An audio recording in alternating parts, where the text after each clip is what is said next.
Hi நண்பா, உங்கள் தமிழ். இன்றைக்கி என்ன பார்க்க போகிறோன்னா ரொம்ப ஒரு முக்கியமான விஷயம் தான் தெரிஞ்சுக்க போகிறோம். என்னென்னா நெல் உற்பத்தி இந்தியா சாதனை. என்ன நெல் உற்பத்தியில் இந்தியா சாதனை பண்ணியிருக்காங்கன்னு தெரிஞ்சுக்கலாம். ஏன்னா அக்ரிகல்ச்சர் வந்து ரொம்ப ரொம்ப முக்கியமான ஒரு இது தான். அதனால் அந்த ஒரு பார்ட்டாக இருக்கனால கண்டிப்பாக நம்ம எக்ஸாமில் இந்த மாதிரி கொஸ்டின் எதிர்பார்க்கலாம்.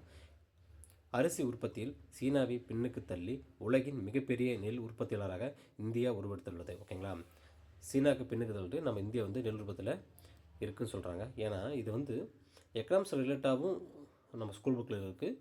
சயின்ஸ் புக்கில் கூட 10th சயின்ஸ் புக்கில் கூட இதை பற்றி தெளிவாக ஒரு விஷயத்தை சொல்லியிருக்காங்க. அதையும் நீங்கள் பார்த்துக்கோங்க.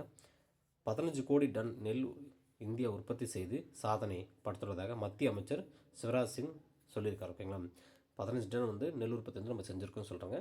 அந்த அடிப்படையில் சீனாவுக்கு பின்னுக்கு தள்ளி இருக்கும். ஓகேங்களா, இது ஒரு இம்பார்ட்டண்டான ஒரு நியூஸ் தான். மறக்காமல் தெளிவாக ரெண்டு மூணு டைம் இந்த வீடியோவை பாருங்கள். ஓகேங்களா, அப்டேட் பண்ணிக்கோங்க. பாய் நண்பா, உங்கள் தமிழ். மறக்காமல் சப்ஸ்கிரைப் பண்ணுங்கள்.